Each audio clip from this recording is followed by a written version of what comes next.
All right. Good evening, everybody. Welcome to week 2 of Pride Month. My second stream doing a live Q&A. I'm realizing that the lightsaber kind of messes this up. So we're going to move this over here tonight because Pride Month is not about Jedi lightsabers. Oh. Anyway, welcome to the stream. Especially welcome to any new viewers that I'm getting tonight. Hoping to get a few. So what I do every month, every week during Pride Month is I answer questions about the LGBTQIA+ community and my own transition. I'm a little more open in these things than I normally am in my videos. I talk about, last week we got on the subject of orgasms. So anything you want to ask me, go right ahead, because I will answer anything you dropped into the chat. I also have an anonymous form to submit your questions if you don't want to tie your name to it, because that is a super common thing with this, because people are like, I don't want to be the jerk that asks you about this or that or something else. So perfectly happy to take those questions. I'll answer them to the best of what I've agreed to in terms of privacy with my partner and trying to keep things PG-13. Yeah, so let's dive right in with some of the questions that I received throughout this past week. Okay, what do we have? There's another monitor here. I'm not completely crazy. All right. Let's see. I answered that last week. I'll answer it again anyway. Let's get right into it since this question's pretty deep. Where will your vagina end since you don't have a uterus? So let me start off by talking about the fact that by the end of my bottom surgery, I will not have a uterus or ovaries.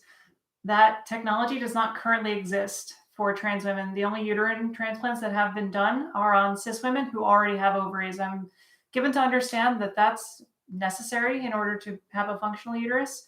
So even if trans women could get uterine transplants, we wouldn't be able to use them, and we certainly don't have the technology to create a uterus from nothing or from existing anatomy that I have. So yeah, I will never have a uterus. But since my vagina will not end in a uterus, the closest analogy would be a cis woman who has undergone a hysterectomy. Yeah, so it's pretty anatomically similar. I will not have a cervix either, so I'm not prone to getting cervical cancer. So that's with this specific procedure. Apparently there are older vaginoplasty varieties that is a risk, but not this one. I'm sorry, I fidget with things all the time, so this is probably really distracting for y'all. Yes, so it will end in what is called peritoneal tissue, which I discussed last week, is a basically the lining that separates your gut organs from your skin. That will be stretched and repurposed and pulled through. That's why it's called peritoneal pull through, and connected with my surgically inverted penis to form my vagina. Right into it this week. The advantages of which are that I will be self-lubricating to some extent. I'll be self-cleaning. I'll have additional depth that I might not have otherwise had with a normal penile inversion vaginoplasty. So yeah. So it will basically end in a rounded end, which apparently can create vacuum pressure under the right circumstances if you're like really in there, which can be a little unpleasant but not dangerous. So that's what I'm given to understand. I'll let you know. All right. What is dilation? Oh God, we're hitting it hard tonight. Welcome to Pride Week Q&A, everybody. So dilation is basically the process of inserting a medical grade dildo into the medical term is neovagina, my vagina, to maintain depth and width. it sounds sexual, but I'm given to understand that it's really, really not because basically it's just holding it in place for 15 minutes, which is really bad sex. Like that would be pretty horrible if someone just put it in and you're just like sitting there like listening to podcasts, watching movies, like hanging around, waiting for nothing. Bad boys tonight, so that's a fun thing to have for a stream. Yes. So it also apparently helps with scar healing, which makes sense because you're stretching tissues and everything. So yeah, that's dilation. You start with different sizes and there's different like working up from one size to another. There's like a whole sequence to it. It's pretty complicated and it varies a lot from surgeon to surgeon. So anything I say here should be taken with a grain of salt, assuming you're seeing a different surgeon. Yeah, so dilation, that's a fun one. I will initially be starting 4 times a day, which is a lot. That means I'm going to spend an hour a day with a medical grade dildo inside of me. That is a long time. And it's spread out over, evenly throughout the 18 hours a day or whatever that I'm conscious. It should be more like 16. Oh, that's bad. The 16 hours a day that I'll be conscious. So it's basically every 4 hours I'll be doing this. And like, I need to get it in my head that this is not a 15-minute thing. This is a 15-minute holding. Like, it's going to take minutes for me to set up and get prepped and everything. And this is going to be a major interruption to my, like, I work, obviously. I'm going to have to be like, sorry, everybody, I have to go do some medical stuff. And then disappear for a half an hour to go, like, stick a dildo inside of me and just wait around. Yeah, so I'm pretty unenthusiastic about that week. But after that, I will be, after a year after surgery, I will be down to once every week, I think, once or twice a week. And that will be forever. That's just a thing I have to do to maintain my vagina for all time.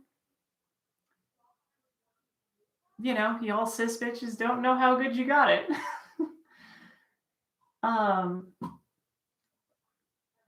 Oh, this is a weird one. Will you have a pain pump in the hospital? If I will, I have no idea. They did not mention that. I don't know I know what specific opiate I will be put on in the hospital, but I don't think I get to control it.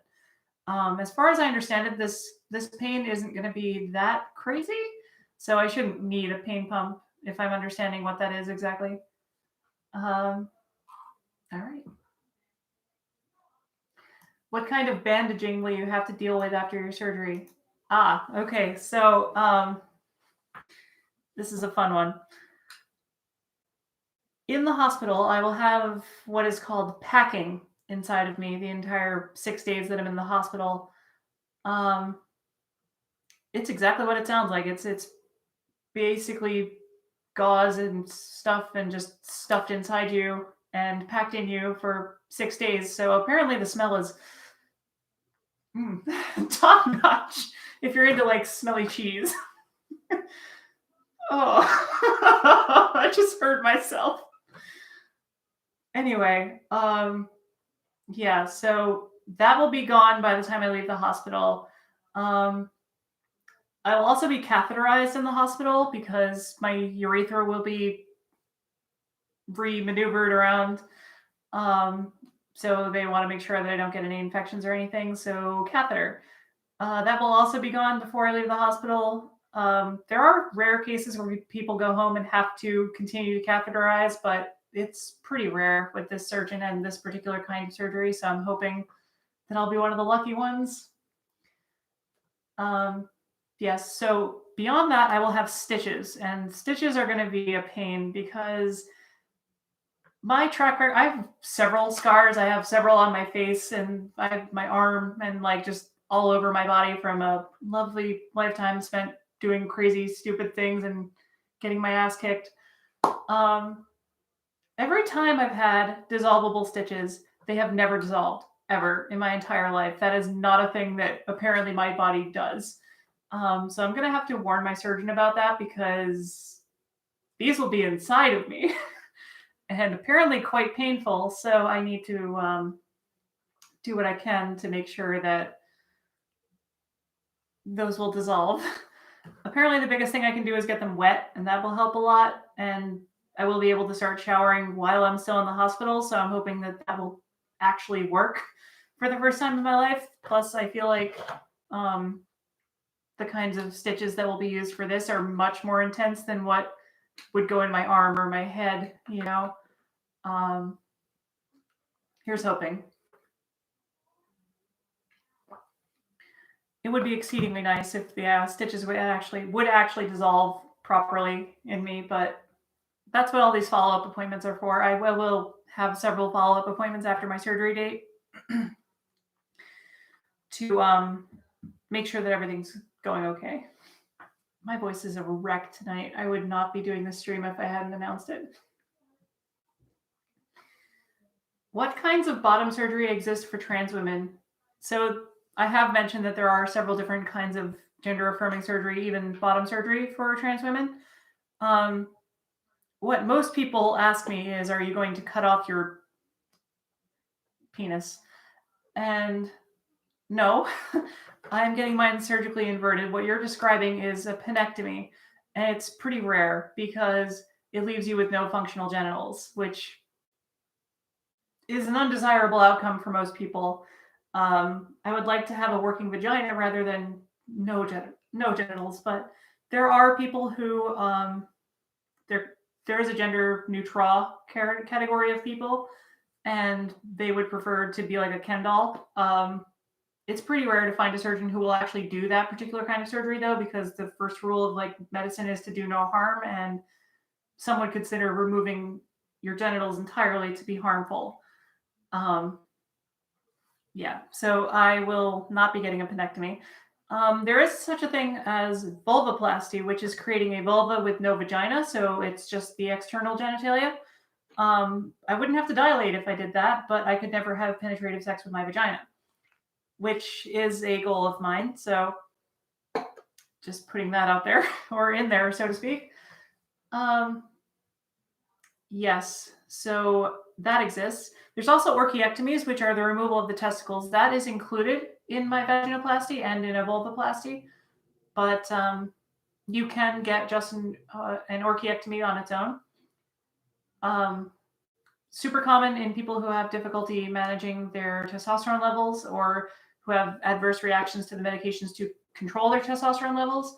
I don't have that problem. I'm on estrogen monotherapy, which is just taking estrogen and progesterone to suppress my testosterone without the aid of an anti-androgen, which I was previously taking spironolactone, which is awful. Yeah, there's a few other out there that are more uncommon, but those are the bottom surgery options that are most often talked about in the community, to be clear. Yeah. This one just says penile inversion. So I'm going to, I pulled up a diagram for this one. I'm going to try to get that on camera. So this is inverted visually, but this is a clitoris and a penis, and they are analogous structures. So it's really not that difficult to imagine origamiing a penis into a clitoris when they are so anatomically similar. All the parts are there. There's just an arrangement thing, which is exactly how these genitals develop. They develop from the same basic parts in utero, and mine took a wrong turn. The wrongest turn, I would say. So yeah, all the parts are there. It's just a matter of rearranging. I will have sensitivity and everything if all goes well. Yes, so, and that is the other reason, and this is kind of BS, why insurance providers require you prior to covering your vaginoplasty to be on HRT for a year, because there is a functional difference when your penis is running on estrogen versus testosterone. And basically at this point, my penis behaves like a large clitoris. That is functionally how I have to interact with it. Yeah, so the idea being that like when you get surgery, all the parts are already all reconfigured and everything, and it's like that's not really how that works. The other major reason is, of course, that they want you to really try to not need surgery before you have to have them pay for it, and it's just gatekeeping. It's BS, and like you can get a medical waiver exemption if you're like allergic to estrogen or have a negative reaction to it or something. Um, yeah, it's a little ridiculous. Like, why are you deciding what is or isn't covered as a gender affirming surgery for me based on criteria that are completely arbitrary? Like, there's no medical reason to do that I'm aware of. Maybe they know something I don't, but I sincerely doubt it. Um, yes, so penile inversion, that is basically what it sounds like. That's, yep, I like to say that to people when they're like, are you going to cut off your penis? Nope, actually, I'm getting mine surgically inverted. And they're just like, oh, that is so much worse. Hey, ask a crappy question. Yes, so the clitoris and the penis are structurally analogous, and that is why this is possible. So I don't fully understand the mechanics of how one piece ends up in which place or whatever. I assume there's some level of grafting happening there because, like, if you were to fully invert your penis, you would have the head of your penis, which is the head of my clitoris, inside of me, which is an undesirable thing to happen. So I assume there's like pieces that stay basically in the same place, and I don't really understand how that all works. That's kind of what I'm paying my surgeon for. Yep, so that is penile inversion. I really do mean inversion, like it is inverted. That's where the shallower portion of my vaginal depth will come from, is from my inverted penis, and the rest will be peritoneum.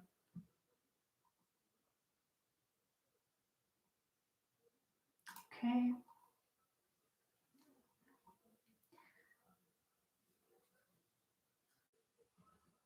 What will happen to your urethra? Okay, so I basically said this already.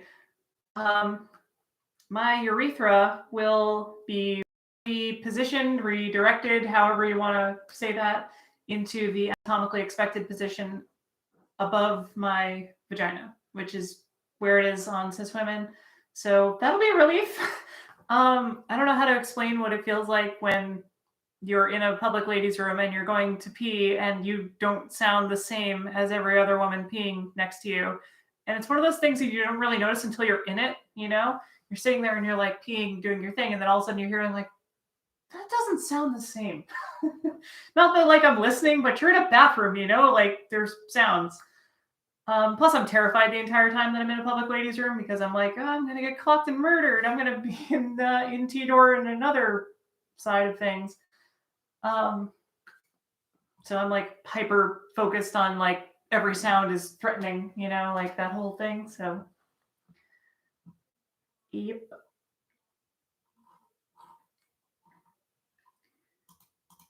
Will you have to douche with this surgeon? Yeah. So someone has done their research. Some surgeons will not insist that you need to douche for the rest of your life.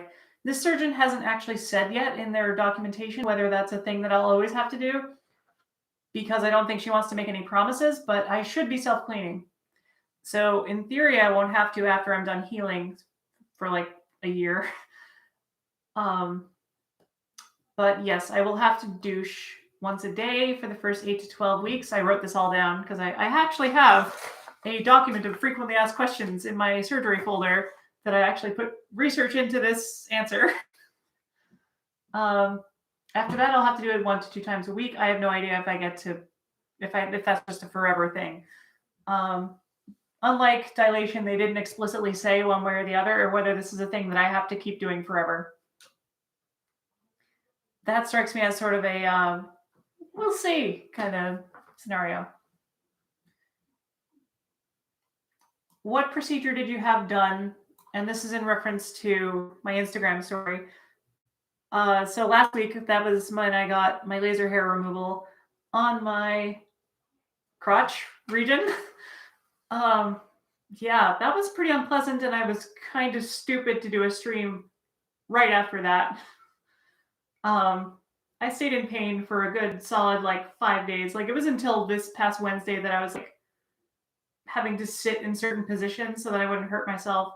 And like some of that is just because like we shaved my hair prior to it, so there's like sharp edges there, and there was chafing because it was hot and everything. Some of that is that I burned my genital region to kill hair, and now I've got the hair starting to fall out, and that is the weirdest thing. Being 31 and scratching your groin and pulling up like burned like short hairs. It's really weird because like in so many ways, a lot of my transition feels like reversing my original puberty. And this is definitely one of them because obviously I grew pubic hair and that's normal for any puberty. But like now I'm getting rid of it. It's really weird. It's also the same way that I feel about my facial hair, where I'm like, I'm reversing this damage, but this isn't damage, and it's really weird. To be totally honest, I'm having a rough time emotionally processing what I went through last week because, like, I would use the word traumatic to describe what I experienced. And it's really weird for me to talk about trauma without talking about abuse. Like, I fully consented to this. I paid for this. I voluntarily walked in there and stayed in there. I could have stopped at any time. I could have paused at any time, and she verified consent with me every single time. I was blindfolded, which is weird.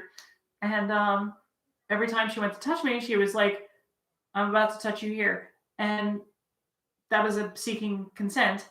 And I could have stopped her at any time. I told her a little bit of my history, like I have trauma history.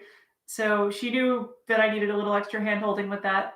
So like it was completely consensual. It was completely, I was totally on board with this. I know it needs to happen medically, but like it was traumatic, you know? And the only thing that really kept me grounded through the entire thing was that I had to keep changing positions over and over and over again. So it was sort of an active process, but I was also literally blindfolded and couldn't leave and couldn't call anybody and couldn't be on my phone because I was blindfolded, and like having to talk to her repeatedly, and all while being numbed in that region, which feels like the setup for some sort of horrifying story. But this was a medical procedure and I volunteered for it. Not really, but like I agreed to do it. And it's weird for me separating trauma from abuse because this was not abusive. She clearly took no pleasure in hurting me. You know, every time I whimpered, she was like, "Oh, sweetie, I'm sorry." You know, and she was also encouraging me. She was like, "Hey, a little bit more on this section and then we can do whatever." And the machine kept getting too hot, so we had to like stop for 30 seconds at a time every minute or so. But like, yeah, I mean, she also shaved me, which is a thing that I had to let somebody do. And like, it's all just really awkward. And like, I already feel really detached from this part of me. And then having it not feel anything, it makes it so much weirder because it like you're aware of it because you can feel like weight shifting, but you're not aware of it sensationally, like tactily. It's really weird. And like I was numb through my entire stream last week. Like, and they numbed up to my knee for some reason. I have no idea why. Like we stopped like way up here and they're like down to my knee with the numbing. And I'm like, what the hell? Um, and I asked her about it. I'm like, why the hell did we numb my entire leg? And she's like, well, better safe than sorry. Let's numb the whole area. I'm like, okay, but this feels really weird. Um, yeah, so I didn't feel my like legs again for hours. It's just weird. So I have to go back in 3 weeks and do that. That's what I was there for. The photo that this person was responding to on my Instagram story, I was waiting for the numbing gel to take effect. So I'm just sitting there like having to have my legs spread and just letting the goop soak into me. And then we went from lidocaine over to KY when we had to move the like laser thing over me. So I was just a goopy mess. It was gross, really, really gross. I peed afterwards and I couldn't feel whether I was peeing or not.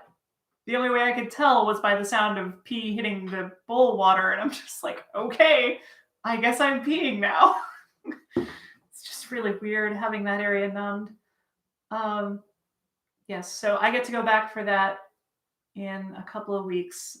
This time I'm going to do it smartly. I'm going to download some episodes of the show I'm binging on Netflix, and I'm just going to watch that while I wait for the numbing to happen, because that was the weirdest part of the whole thing. I'm just sitting there like gooped up, legs spread, but covered with a hospital gown, also topless because I also decided I'm probably going to wear something that I can keep on during that, and I'm definitely going to wear socks instead of shoes, because I don't think I want to be barefoot in the hospital if I can avoid it, but I also don't want to be in shoes while I'm rolling around on the table getting laser zapped. So yeah, I'm going to wear some socks. I actually had socks with me last time. I just didn't think to do it for some reason. I don't know. All I know is that I was naked except for shoes, which is a weird thing to like. The whole thing was just so weird. Yes. But more broadly, what procedures have I had done? This is a question that I get asked a lot. What surgeries have I had? And most people aren't even aware of what surgeries exist in the gender affirming surgeries category. There's vocal feminization surgery, there's facial feminization surgery. There's a whole slew of gender affirming surgeries that I have not had. So I actually have had no surgeries in my entire life, not even an appendix or my wisdom teeth or anything, like zero surgical experience, which makes this whole thing a lot more scary to me, because I'm like, if I had been put under before, I wouldn't have to worry about that as much. I would know what to expect. I would know how my body reacts to it. If I had like major surgery before, I would be a little less scared of having major surgery now, because I would know the ropes a little better, you know? Yeah, and there's like the whole dice roll aspect of it, because like there's a good chance, and or I should say a non-zero chance, that I'll walk out of the surgery with constant unending pain, losing the ability to orgasm, like having miserable infections, and like God only knows, like so much can go wrong. It's like the worst area to get surgery on your body. And of course I'm like, yeah, no, unfortunately I need that.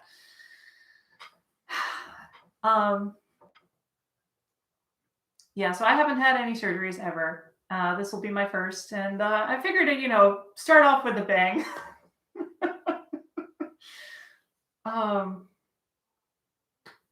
Yep, so to answer whatever naturally follows from that question, yes, I still have my original hardware. So all of it. Good stuff. I've never even had my tonsils taken out. Like, I joke with my doctors, I like to keep things simple.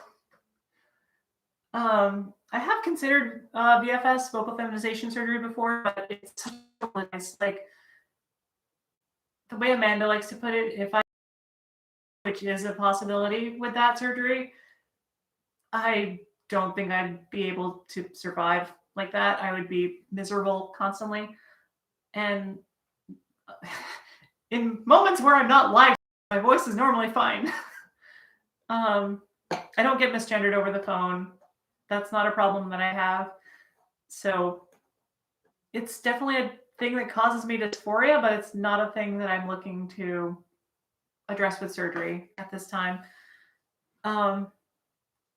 As far as risk benefit, it just doesn't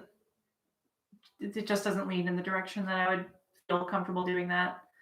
FFS I've gone back and forth on, but I realized that most of the problem that I have with my face is stuff that can be solved with like taking care of myself or removing scar tissue, which, I mean, you can't tell in this lighting, but I have a scar right here. I have a scar right here. I have a birthmark here. I have a scar. My entire chin is like 3 or 4 different scars. I'm kind of a mess. But, I'm realizing that most of what I would actually want to do if I got facial feminization surgery is address those things.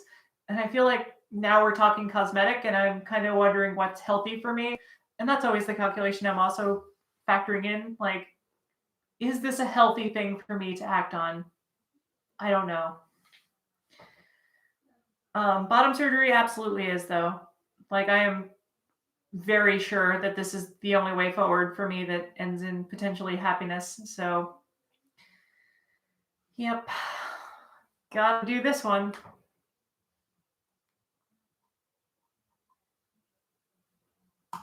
Did HRT change your voice? No.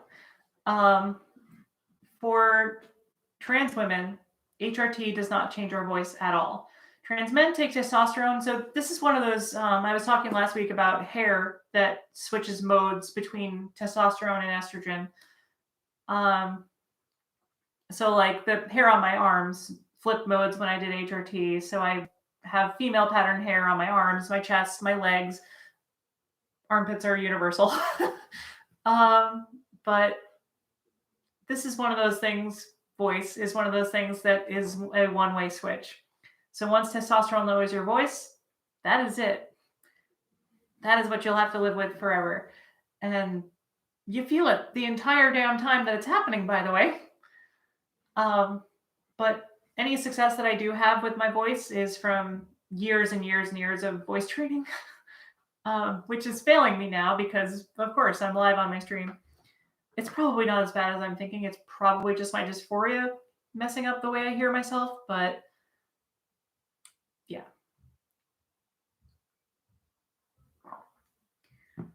So my voice feminization was a training process, not a hormonal process. Unfortunately, it's irreversible. And that sort of stuff drives me crazy because like my shoulders, there's a couple of things on my body that will never be corrected no matter how much hormones I do, no matter what amount of hormones I do as an adult. That damage is done and permanent and will never ever go away. And I just have to learn to live with that because there's no way to surgically address my shoulders. Like it has been done. There are like very few instances where trans women have gotten some sort of like shoulder reduction kind of thing, and the risks are insane. In my opinion, they're not something that I would consider.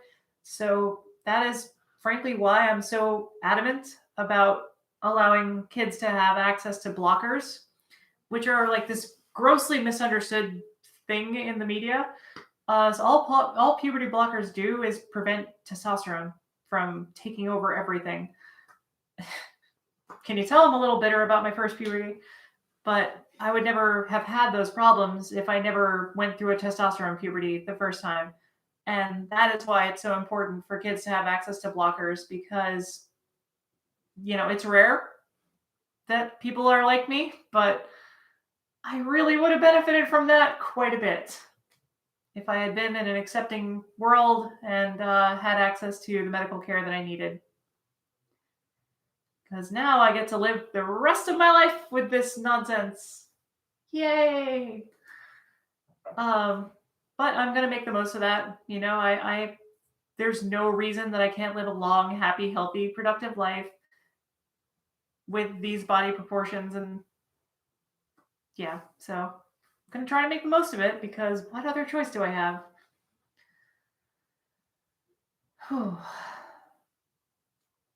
Will you have to take hormones forever? So that's an interesting question, actually, more than I think you realized when you asked it, whoever you are, anonymous person. Changing the lighting a little bit, a little more intimate. So, yes and no. If I stopped taking HRT today, my body would return to producing testosterone. If I did not get bottom surgery, I would continue to be able to produce testosterone and would not need any supplemental hormones or shouldn't need any supplemental hormones because there's a chance that I've damaged the mechanisms that generate testosterone by being on estrogen for so long. There's like the process kind of shuts down permanently, as I understand it, to some extent. But I would probably be okay. Like it wouldn't be what it was before, but it would be a level that I could live with.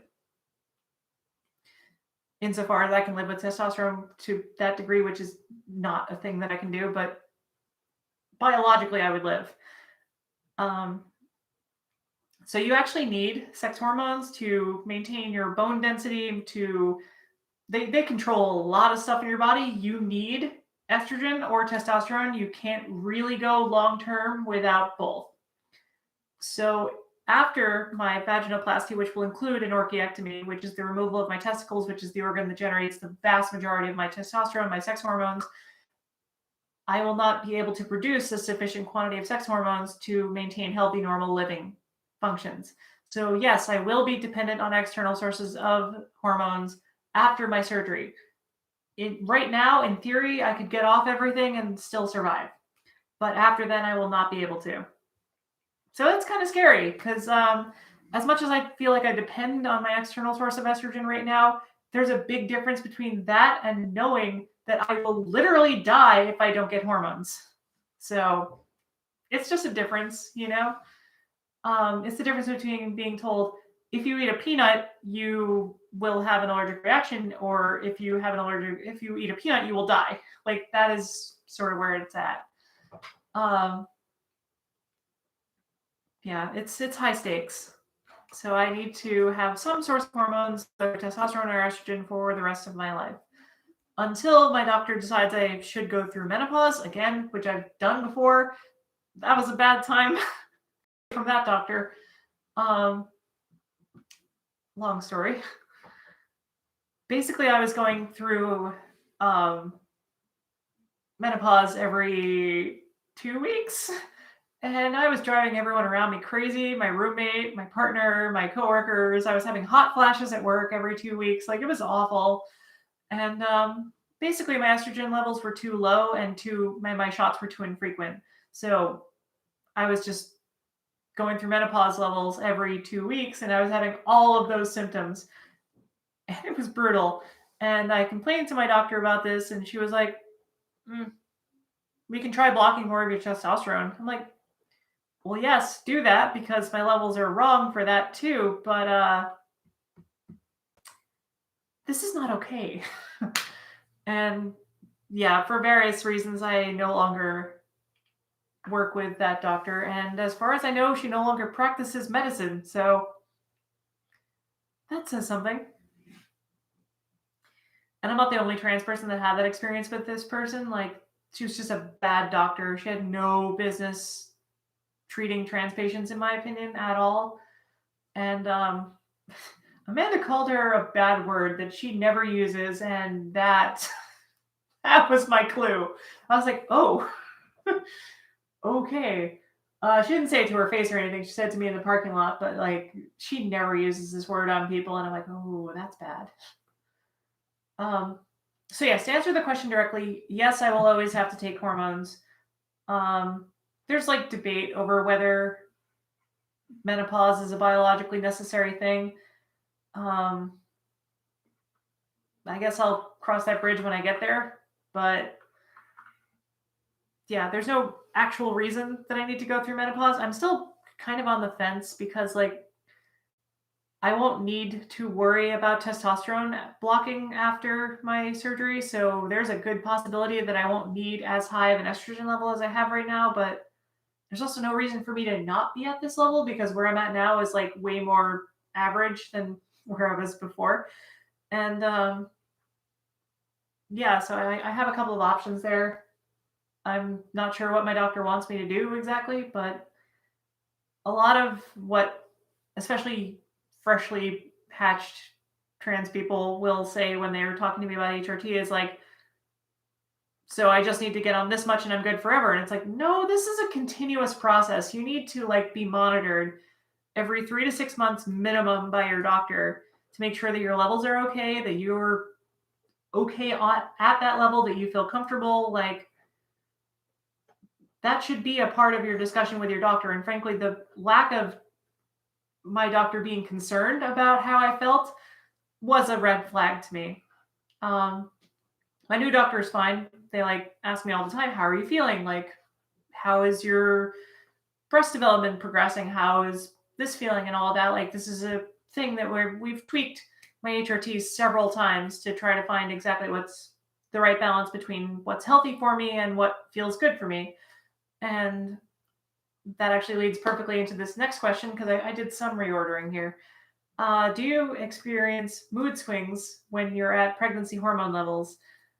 Uh, so it's kind of hard for me to answer this because my pregnancy hormone levels were kind of an atypical thing. Um, I do weekly injections, especially those of you who follow me on Instagram, you know that because I post a photo every single week. Mostly because my insurance provider insists that I'm not actually, there's no proof that I'm doing these injections because I don't have any witnesses. I'm like, first of all, Amanda does my shots now. Like, second, my levels are closely monitored, but sure, yeah, no evidence whatsoever. Fine. I'll post a photo every single week. And previously, I was showing my injection site, which was on my thigh, which is fine to show on your Instagram, but, and I do mean but, I do my shots on my butt now. And I'm not about to show the internet my butt. I'm not there yet. So, yeah, I've had to just resort to taking photos of my setup and hope that that's sufficient proof. It's not, but we'll see. Because insurance providers have a way of trying to find any freaking excuse to tell you no. Like anything they could, that's literally their job to find a reason to not cover you. So that's the latest angle they want from me. What was I talking about? Oh, yeah. So basically my hormone levels go like up and down and up and down and up and down every week.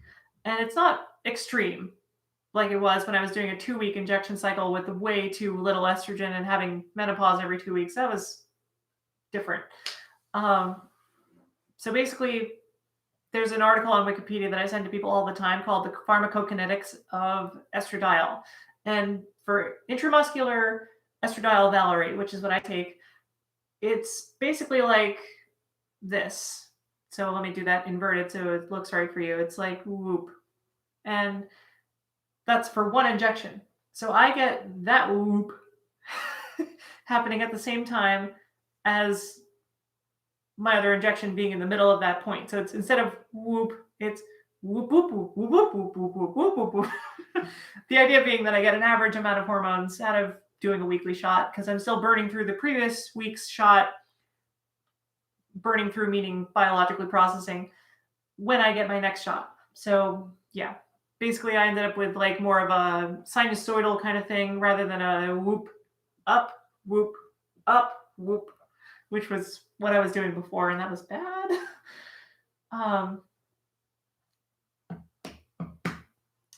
So mood swings could have been associated with that. I also experience a period, not menstruation, but a period. So definitely had some mood swings during different phases of that cycle, which is always a fun one. Super common in trans women doing injections and taking progesterone, which I am. So I wouldn't say that it was necessarily connected with my levels being really like in the pregnancy range, but it was definitely associated with my cycle. I did, however, when I was at pregnancy hormone levels, have a ridiculously good sense of smell. Like so sensitive. I smelled a person smoking outside my office at my job from one floor up through windows that do not open. That was crazy. And like I could tell what direction it was coming. Like it was insane. My soups, though, the soups that I cooked during that time were so good, so freaking good. I did experience food cravings, but I don't know which things are associated with what. The weirdest one I actually just posted to my Instagram a few weeks ago. I finally acted on that impulse. It was oatmeal raisin cookies in a sandwich, like with between them circus peanuts. It's actually really good. Like it's not a bad snack. I recommend trying it, to be totally honest. That was the weirdest one, and like I just for weeks I was craving it, and it actually turns out to be pretty good. So I'm like, all right. But yeah, so my pregnancy, I actually have a printout of my levels here. I really hope you can't read it because I don't like to give my actual levels on the internet, but this is the one I printed for my surgeon, so I happen to have it handy. You can understand why, like, for over a year, I was fine with these levels, and then all of a sudden, my doctor dropped my dosage by a factor of 2. So she halved my dose. That's a pretty steep drop. And that's why I was so concerned about, like, why are we changing this so dramatically? Like, it's literally half the dose that I was taking at the time. It was scary because, like, I couldn't talk to her for months and months and months. I just kept getting told by the nurse through, like, their automated, like, computer system, like, lower your dosage. I'm like, why though? Like, I feel fine. I just occasionally want to murder my neighbor who smokes. That was rough. Like, when we had no air conditioning, so we had to have the air, like, the windows open all the time that year. And she would just start smoking on her back deck, which is fine. That's a fine thing to do. And I was just like, it was bad. Like, I mean, that kind of mood swing, yeah, I experienced that, but I feel like that's just a result of my heightened sensitivity to my sense of smell. So I don't really know where the line is. My therapist at the time was actually IRL pregnant, like with a person. And we did compare notes because there were some things that were in common. And she was so mad because, like, her ankles got all swollen and she couldn't fit in her favorite shoes. And I'm like, oh, I don't have that problem. That must be specific to making a person. And she was just like, but it was really interesting comparing notes. And it felt like I was being let in. And I saw a friend of mine post about this recently on Facebook, where cis women hold pregnancy to be this, like, sacred thing that they only share information with other pregnant people about this. And having even my therapist, who is a little more open than an average, like, I don't want to say friend because they're not my friend, they're my therapist, but like an average friendship where you wouldn't necessarily discuss all these gory details. Yeah, it was, I don't know, it felt nice to be included as a real woman in that situation, sort of like being invited to the baby shower or the wedding shower, like that whole thing. Like, I don't know, it feels like being included, and it was really nice that we could actually compare notes as women.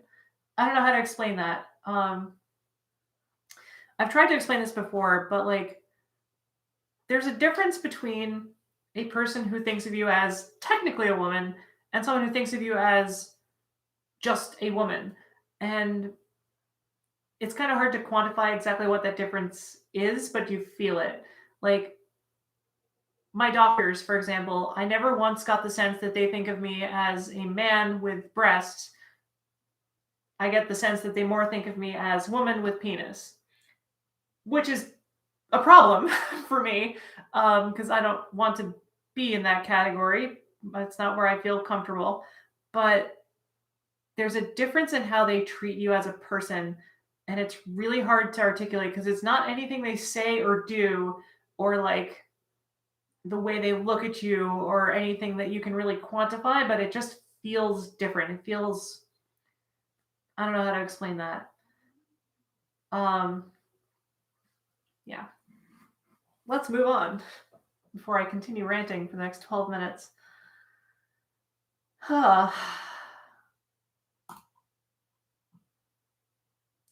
Okay, so the last question that I have available for tonight is, how did you know that you were trans?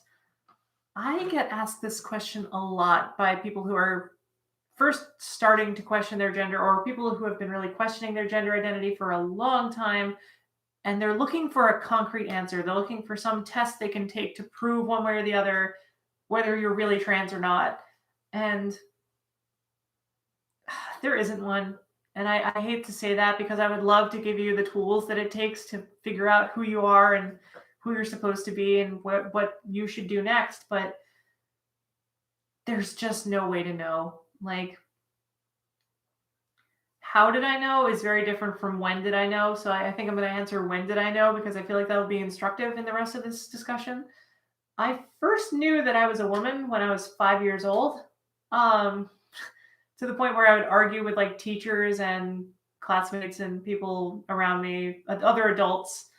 And it was like, you know, they would be like, oh, you're a boy, so you have to go over to the boys' side. And I'm like, I'm not a effing boy. And, like, I would argue with them. And I was, like, super aggressive about it. And I got along better with other girls. Like, some part of me understood, and it's super common at this age, that I gender is a social construct. It's totally made up. It's a human-made social thing, but this isn't the side that I belong on. And that, for me, that dysphoria was really informative. But some people don't experience any dysphoria whatsoever and are just as equally trans. Like, they don't feel uncomfortable being misgendered, but they feel happier being gendered correctly. And that's a more nuanced thing. There's no hard and fast answers for that. And like, my dysphoria, so the way I like to think of it is like rectangles and squares. So in math, all squares are rectangles, but not all rectangles are squares. All people with gender dysphoria are trans. Not all people who are trans have gender dysphoria. That's the relationship. So yeah, that can be really hard when you don't feel like you hate your assigned gender at birth, but you would be happier or potentially happier or even considering transitioning to some other state of gender. And that's really hard. It's really nuanced. And what I like to tell freshly hatched eggs is that it's a leap of faith. When I started HRT, I had absolutely no, like, I had an idea that this was a thing that I was going to feel better with, but I really didn't know. I had no idea how estrogen would affect me. I had no idea that I would react so positively to it. Like, I knew what other people had described as that experience, but I had no idea if I would have that experience. And I was scared. I was really freaking scared, and I should not have gone to work that day. Like, I had my first estrogen shot at my doctor's office after work. I had a panic attack in my work bathroom because I was so freaking scared that I was going to feel wrong, that it was going to immediately be a visceral negative reaction, that I was going to hate it the entire time. And since it was an injection, I would have to just be along for the ride. I couldn't just taper down, or like, it would be in me for 2 weeks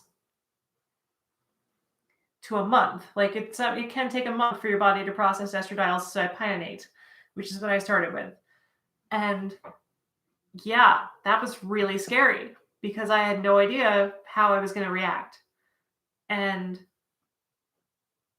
you don't typically experience any physical changes within the first shot, but there's always that, like, in the back of your head, like, what if I do? Like, what if I suddenly start growing breasts and like now I'm stuck with them and that's like a problem that I have to deal with? Then, like, obviously it worked out for me, but what I like to tell other trans people is you won't know until you try. And you won't know until you try and find levels that do work for you. It takes a while. Like, that first that first doctor that I was seeing, where I was having, losing track of my train here. That first doctor I had, where I was going through menopause every 2 weeks, obviously I didn't feel great. And I'm like, does this mean I really just don't like estrogen? And I've talked it over with Amanda many times at that time. And she's like, no, I don't think it does, because every time you get your shot, for the week after it, you feel great. And then the week after that, when you're not doing your shot, you feel horrible. So it takes a while to find the balance that works for you, to find the kind of HRT that works for you, because not everybody responds to oral estradiol. Some people only really function adequately with patches or injections. And you don't know that at first, because you may not start with that at first. You may not even have that option available to you. It takes a while to figure out what works for you medically and socially. Like, there's a process. Transition is a verb. It's a process. It's not a like one and done kind of like you come out and everything is great. It takes time to grow into who you're supposed to be. And like, there was this whole time period where I was like, I'm still trying to figure out what the hell my personality is. Like, who is Mia, if that makes sense? Because I built up this whole persona previously to match the gender that I was assigned at birth that doesn't really reflect who I am in some ways. My whole sense of sexuality was based around that identity that was handed to me and never really felt like mine. There's a lot to unpack there. And frankly, my first puberty was traumatic. And I'm still trying to, I still ask my therapist, do I have a personality underneath all this damn trauma? The metaphor she recently used with me that I really like is on this shelf of awesome that I have behind me. Only one shelf is dedicated to my LGBTQIA stuff. I am a complete person who happens to be trans. I am a complete person who happens to have been abused and been through trauma. I have a personality. It's not all trauma. It's not trauma all the way down. I don't know how to explain that. But anyway, so how did I know that I was trans? I took a chance. I took steps in my transition, and each single one of them made me feel more comfortable, more confident, more happy with myself, more happy with my situation, more happy with my body. And I felt more comfortable with my identity. I found my name, I found the pronouns that work for me. And the only way you can really know if those are going to work for you is to try. And it's like this whole thing. Like, I have a friend who started testosterone and had a pretty negative reaction. And they were concerned that like this somehow made them less trans. That like somehow their transition was less valid because HRT wasn't right for them. That like it felt like taking a step back. And no, it's not. Like, you are still who you are. Your identity is still correct for you. You know who you are and where you fit into this whole social construct that we've built around this whole concept of gender, or outside of it, as the case may be. And you are no less valid because you don't run on those hormones. And that's okay. Like, you have to do what's right. If you're miserable on any medication, you got to do a cost benefit analysis with your doctor, because yeah, the thing that I think a lot of people, especially cis people, don't understand about transition is that I didn't transition to become a woman. I was always a woman, and I transitioned to express that. I took hormones to make my body behave correctly, to make my brain work. I took hormones to correct a hormone imbalance that's been with me my entire life since my first puberty. And like, transition isn't what made me a woman. This surgery that I have upcoming next year will not make me any more of the woman that I already am, or any less the man that I was, which is not accurate. I was never a man. But if you want to, like, that's how cis people tend to look at us. They see a person who used to be a man, and that's not it.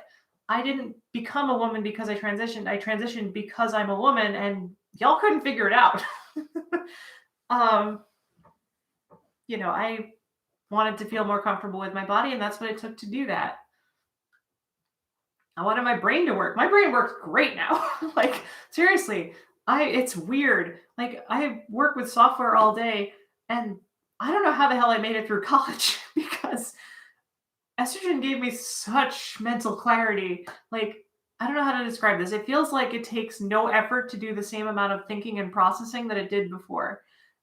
Like, before I had to fight to clear that like static in my brain to push through that, and now that static just isn't there. It just flows right out of me. And it's really striking. I don't know how I got anything done without estrogen. But like, going back is part of some people's transition journey. It's not even going back, it's finding what is right for you. For me, it was I'm trying to roll up the diagram. For me, it was having my estrogen dose.